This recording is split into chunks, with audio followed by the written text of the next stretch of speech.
Virginia Woolf, English author Virginia Woolf wrote in modernist classics, including Mrs. Dalloway and To the Lighthouse, as well as pioneering feminist texts, A Room of One's Own and Three Guides. Virginia Woolf, born into a privileged English household in 1882, author was raised by free-thinking parents. She began writing as a young girl and published her first novel, The Voyage Out, in 1915. She wrote modernist classics including Mrs. Dalloway, To the Lighthouse, and Orland, as well as pioneering feminist works, A Room of One's Own and Three Guides. In her personal life, she suffered both of deep depression. She committed suicide in 1941 at the age of 59. Born on January 25, 1882, Italian Virgin Stephen was raised in a remarkable household. Her father, Sir Leslie Stephen, was a historian and author, as well as one of the most prominent figures in the golden age of mountaineering. Woolf's mother, Julia Princess Stephen E. Jackson, had been born in India and later served as a model for several pre-Raphaelite patrons. She was also a nurse and wrote a book into the profession. Both of her parents had been married and widowed before marrying each other. Woolf had three full siblings, Toby, Vanessa, and Adrian, and four half siblings, Laura, Makepeace, Stephen, and George, Gerald, and Stella Duckworth. The 8 children lived under one roof at 22 Hyde Park, Kensington. 2 of Woolf's brothers had been educated at Cambridge, but all the girls were taught at home and utilized the splendid contents of the family's large Victorian library. Moreover, Woolf's parents were extremely well connected, both socially and artistically. Her father was a friend to William Thackeray, the father of his first wife, who died unexpectedly, and George Henry Lewes, as well as many other noted thinkers. Her father's aunt was the famous 19th century photographer Julia Margaret Cameron. From the time of her birth until 1895, Woolf spent her summers in St. Louis, a beach town at the very southwestern of England. The Stephens' summer home, Thailand House, which is still standing today, looks out at the dramatic Portsmouth Bay and has a view of the Godray Lighthouse, which inspired her writing. In her later memoirs, Woolf recalled St. Louis with a great fondness. In fact, she incorporated scans from those early summers into her modernist novel To the Lighthouse, 1927. As a young girl, Virginia was curious, light-hearted, and playful. She started a family newspaper, the Hyde Park Gate News, to document her family's humorous anecdotes. However, early timorous darkened her childhood, including being sexually abused by her half-brothers, George and Gerald Duckworth, which wrote about in her essays A Sketch of the Past and 22 Hyde Park Gate. In 1895, at the age of 13, she also had to cope with the sudden death of her mother from rheumatic fever, which led to her first mental breakdown and the loss of her half-sister Stelly, who had become the head of the household 2 years later. While dealing with her personal losses, Woolf continued her studies in German, Greek, and Latin at the Ladies' Department of King's College, London. Her 4 years of study introduced her to a handful of radical feminists at the help of educational reforms.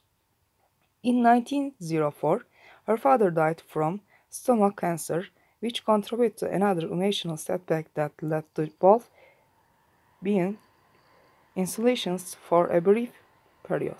Virginia Woolf's dance between literary expression and personal desolation would continue for the rest of her life. In 1905, she began writing professionally as a contributor for the Times Literary Supplement. A year later, Woolf's 26-year-old brother Toby died from typhoid fever after a family trip to Greece. After their father's death, Woolf's sister Vanessa and brother Adrian sold the family home in Hyde Park Gate and purchased a house in the Bloomsbury area of London. During this period, Virginia met several members of the Bloomsbury Group, a circle of intellectuals and artists, including the art critic Slivell, who married Virginia's sister Vanessa, the novelist E.M. Forster, the painter Duncan Grant, the biography Lytton Strait, economic John Maynard Keynes, and essayist Leonard Woolf, among others. The group became famous in 1910 for the Dreadnought hoax, a practical joke in which members of the group dressed up as a delegation of Ethiopian royalty, including Virginia, disguised as a bearded man, and successfully pursued the English Royal Navy to show them their warship, the HMS Dreadnought. After the Outrageous Act, Lord Wolfe and Virginia became closer, and eventually they were married on August 10, 1912. The two shared a passionate love for another for the rest of their lives. Literary work. Several years before marrying Leonard, Virginia had begun working on her first novel. The original title was Melbournesia.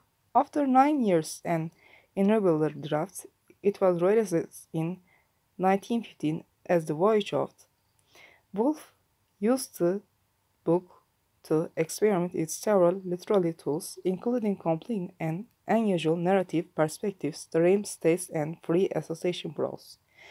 2 years later, the Wolfs both used a printing press and established Hort Press, their own publishing house operated out of their home, Hogarth House. Virginia and Leonard published some of their writing as well as the work of Sigmund Freud, Catherine Marshall, and T.C. Eliot. A year later, the end of the World War I, the Wolfs purchased Monk's House, a cottage in the village of Redmond in 1919, and that same year Virginia published Night and Day, a novel set in Edwardian England. Her third novel, Job's Room, was published by Hort in 1922, based on her mother, Toby. It was considered a significant departure from her earlier novels with its modernist elements. That year, she met author, poet, and landscape gardener. With a sequel, West, the wife of English diplomat Harold Nicholson, Virginia and Vita began a friendship that developed into a romantic affair. Although their affair eventually ended, and they remained friends until Virginia Woolf's death. In 1925, Woolf received rave reviews for Mrs. Dalloway, her fourth novel. The mesmerizing story, interior, monogamous and race, issues of feminism, mental illness, and homosexuality in post-war in England. Mrs. Dalloway was adapted into 1997 film starring Vanessa Redgrave and Inside the Hours, a 1998 novel by Michael Cunningham, and a 2002 film adaptation. Her 1928 novel, To the Lighthouse, was another critical success and considering revolutionary for its stream of conscious storytelling. The modernist classic examines the subject of human relationships, though the life of the Ramsay family as their vacation on the Isle of Skye in Scotland. Woolf found a literary museum in successful West, the inspiration for Woolf's 1928 novel Orlando, which follows on an English nobleman who mysteriously becomes a woman at the age of 30 and lives on for over 3 centuries of English story. The novel was a breakthrough for Woolf, who received critical praise for the groundbreaking work, as well as a newfound level of popularity. In 1929, Wood published A Room of One's Own, a feminist essay based on lectures she had given at women's colleges, in which she examined women's role in literature.